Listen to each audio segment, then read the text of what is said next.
मासा घटे न तिल बधे, विधना लिखे जो लेख, और सच्चा सतगुरु मेट कर ऊपर मारे मेघ। मासा घटे ना तिल बधे, यानी कोई भी परिवर्तन आपके सुख या दुख में ना कोई नियमन कर सकते ना उसको बढ़ा सकते। कौन? परमेश्वर कबीर जी को छोड़कर, परम अक्षर ब्रह्म के अतिरिक्त। तो जब तक हमें सत्साधना नहीं मिलती, परमेश्वर की शरण नहीं मिलती, तो हम अपना प्रारब्ध ही प्राप्त कर रहे होते हैं। अब मान लीजिए कोई ये सोचे कि मैंने एक कार खरीद दी, एक कोठी बना दी, 10 एकड़ जमीन और मोल लेकर बच्चों को दे दिया, ये आपका चाहा नहीं, आपके संस्कार में पूर्व निर्धारित था। अब प्राणी का चाह कुछ नहीं हुआ, जो भी आपका पूर्व संस्कार था वो फल रहा है। जैसे किसी बालकों की शादी होती है, विवाह होता है, तो विवाह होते ही प्रत्येक व्यक्ति का एक ऐसा ट्रेंड है, ऐसी सोच है कि भगवान पुत्र दे। अब सभी की इच्छा थी कि बालक होगा, पुत्र होगा, लेकिन पुत्री होगी। फिर दूसरी बार सोचा परमात्मा, अब कहते पुत्र दे, दूसरी भी पुत्री होगी।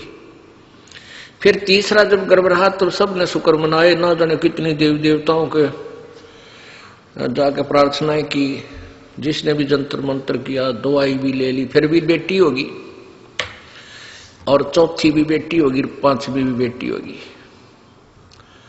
भले आदमी, आपका चाया हुआ नहीं, आपका किया हुआ नहीं। ये तो वो हुआ जो तेरे किस्मत में लिखा हुआ था, पूर्व निर्धारित था। और आज वो अनजानपने में कह रहा है कि 2 बेटे 2 बेटी होगी, सबकी ब्याह शादी कर दी, सबका पुत्र पुत्री होगी और हमारा जीवन सफल हो गया। अरे भले व्यक्ति, जो तूने करना था वो तो स्टार्ट भी ना किया, ये तो पिछली मलाई खाली और पल्ला झाड़ दिया, बैटरी डिस्चार्ज होगी। अब एक कदम काम बिगड़ जाएगा सारा, फिर गधे की योनि में जाओगा। पुण्यात्माओं, सत्संग के अंदर बहुत ही पुण्यकर्मी प्राणी आ सकता है, जिस पर विशेष कृपा परमेश्वर कबीर जी की होती है, अन्यथा सत्संग में नहीं आ सकता। इस पृथ्वी के ऊपर कितनी संख्या है मानव की, और पूरी संख्या, पूरी जनसंख्या के कितने प्रतिशत आप इस भक्ति से जुड़े हो, इससे आप विचार कर लेना कि आप कितने पुण्यकर्मी प्राणी हो। चाहे कोई दुख में आया है, चाहे कोई सुख में आया है, चाहे कोई अपना कष्ट निवारण करवाने के लिए यहां आया है, या कोई परमात्मा पाने के लिए आया है, दोनों ही पुण्यकर्मी प्राणी है। उनके पिछले जन्म जन्मांतर के शुभ कर्म, भक्ति वाले जो शुभ कर्म थे, वो बहुत ही पुण्य है, बहुत ही अच्छे हैं। और जो आज मान लिए किसी के पास धन ज्यादा है, पैसे वाला व्यक्ति है, वो भी परमात्मा की शरण में आया है, और एक बिल्कुल निर्धन आदमी है, बिल्कुल निर्धन व्यक्ति है, और वो भी शरण ग्रहण किया है, तो दोनों ही विशेष पुण्यकर्मी प्राणी हैं भक्ति सतर के।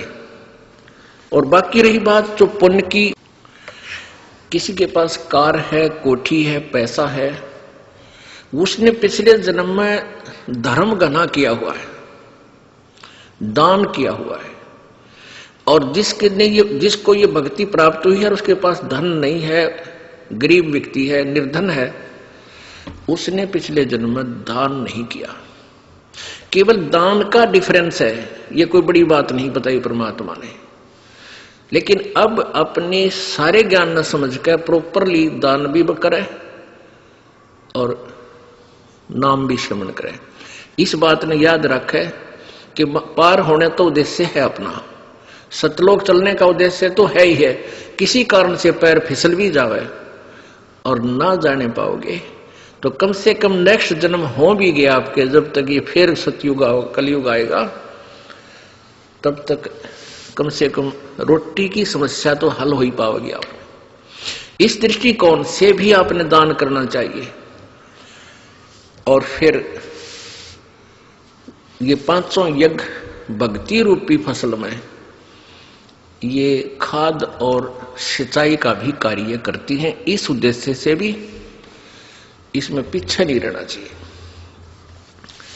अब दान की क्या व्यवस्था है। जैसे एक व्यक्ति के पास 2 करोड़ रुपये है और उसने 20,000 दान कर दिए, बहुत अच्छा दान है, कमाल कर दिया। और एक व्यक्ति के पास 2,000 रुपये हैं और उसने 500 दान कर दिए, ये उस 20,000 वाले से ज्यादा दान है उसका। तो पुण्यात्माओं, इस दृष्टिकोण से, लेकिन दोनों ही दान करने वाला सच्ची श्रद्धा से और बगैर किसी इच्छा से ही।